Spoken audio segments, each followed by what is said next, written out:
So it's being sold on Rarible as well. You can just go to Rarible as an artist if you don't want to go through the whole application process or the whole approval process. You can just go straight to Rarible, and if you're an artist, you can straight away click create, and you can straight away start selling your art pieces. Mind you, you need to have MetaMask and all that stuff already to start engaging with these platforms. But you can go here, even if you want to sell like art, or if you want to sell tickets to something, you can come here and click single. So you want a single collectible, or if you want to have like 100 edition, you can click multiple. You add your image, you add the descriptions, the royalties, you set your price. You can even do something like so I can sell courses, and I can give people a digital key or a code to redeem the link or the file to the course, kind of like an email that gives you, like when you opt into an email or an ebook, it'll give you like the code to get into something else, or a group, a code for an e-com store, etc. So as an artist, you can play around with these different platforms. There's also Maker's Place, there's Nifty Gateway, there's a bunch of different things. If you're a an established artist, you can explore them all. I do recommend you take the time to take a look at everything. But you can see this artist here, he's selling these. 1 of 15 available or sold, who knows? But he's listed this as a gift, that's his art, and he's put them for sale. And if it sells, like the person that buys them, they own the NFT that represents this. And as an artist, you don't want to be selling the same thing. That's kind of the wrong thing to do. Once you sell that art piece in one platform, you can't go to another platform and sell the same art piece. Kind of like trying to sell the canvas art of the same canvas art across 2 different platforms, right? It doesn't really work like that. So Sugar Club as well. Wait, where do we go to? We'll go to virtual land flipping. DCLblog.com is my website. I have a bunch of different case studies of how I've bought and sold different items, whether it be cards or Genesis sets or Decentraland land. I've bought and sold all kinds of things, right? Damn, the Axie Infinity land is like 10x the value now, but I sold it for a very minimal price. But Decentraland land, like I bought and sold land quite a lot. That's how I made a lot of my money in the early days. That's an opportunity that was really good. You can see, like, if you go into here, it shows you exactly why and how I did that. And the reasons why I purchased it. So I bought it for like 6,000, I sold it for 9,300 a little bit later. I think it's like a month later or something. And these opportunities, they exist all across the board if you just want to trade stuff. So if you just want to trade or buy and sell like certain items, you can do that. So especially with NFTs, because you can negotiate the price. If I know this land and he's got like his email address on the description of the land, I can contact him and be like, hey man, you listed it for 55,000 mana. Would you be willing to sell it for 40,000 mana? And if he says yes, I can buy it for 40 and sell it for 45 and make 5,000 mana profit in between. For a long time, that was the play there, and that was how it worked for the first 1 or 2 years. And now it's kind of more about long-term investments. But as a trader, you can do quite a lot. You can obviously use your land. So we have people like Sugar Club who own their own club and run like events and earn like they generate money because like Tipbot, etc. So people can tip them like 0.1 ETH or 500 mana or whatever they want when they're passing through if it's a good event, etc. So that's kind of like an event owner thing. For a land owner, you can play around with these experiences. Even with memes, so if you're more into the DeFi space and you just you're familiar with staking stuff and getting fees in return with Uniswap, etc. So Don't Buy Meme is a great project where you can stake your meme token and get these NFTs that represent these cards. You can see this legendary card of Sergey Nazarov. There's 8 left. As you stake your meme, you earn these points, these pineapple points. You can cash them in for them, and you can just invest in the cryptocurrencies if you want. You can get mana token, meme token, whatever you want. It's just the cryptocurrencies, and that's just tokens or shares that represent, or stock that represents the company, this NFT project. So it's like this mashup of a bunch of different minds and stuff coming together. And I know it's kind of like a lot of stuff happening everywhere, but in time people are figuring out what to do with it. Artists are slowly getting their feet wet. Even us that have built the platform to the communities, we're still experimenting with it. We still don't have all the answers, kind of figuring out what's cool and what's good, what works. So as the industry matures, there'll be continually a lot of opportunities on these in the space of NFTs. We're going through what the hell DeFi is and going through what the intersect with NFTs are. So there's a website called DeFiPulse.com.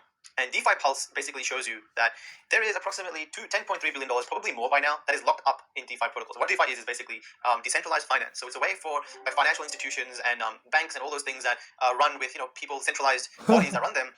People are kind of taking that into their own control. And blockchain was kind of made for that sort of thing.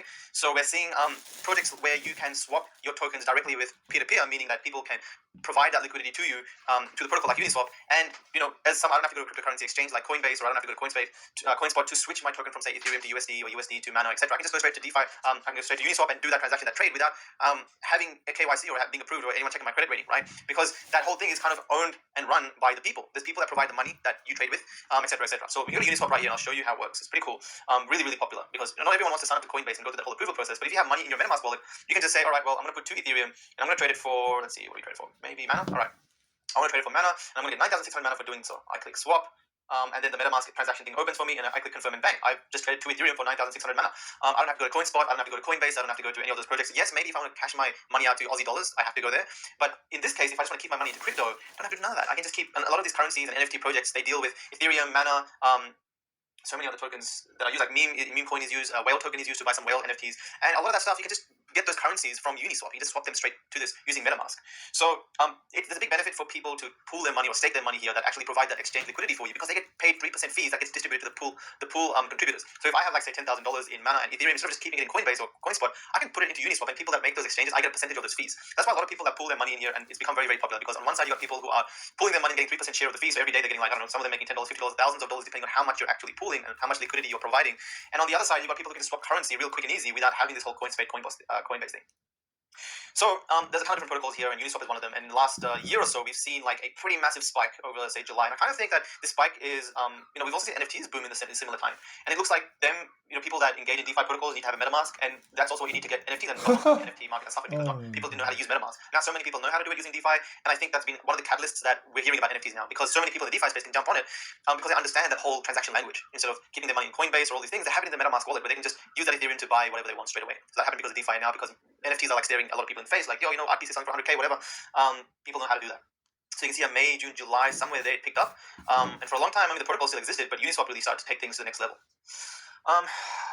We can kind of see, so what's happening now is that we're seeing an intersect between the DeFi space, where people are doing those things like what you see at Uniswap, where people stake their money to earn fees and revenue, and what people are doing in the NFT space is that joining these methodologies, these kind of base level things, and Don't Buy Meme or the Meme Project is a very, very good example of this. I'm not advocating to go buy the meme token or anything. The technology is what I'm talking about here, right? If you want to invest, invest. If you don't. I'm talking about the tech.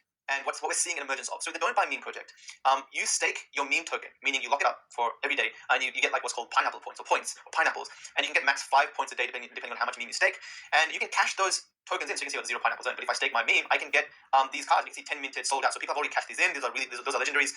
Here I've staked 5 meme and I've got 55 points. So technically I can kind of claim this. It costs me 1 pineapple to redeem this NFT. It costs me 10 pineapples to redeem this NFT. And I think it's like the first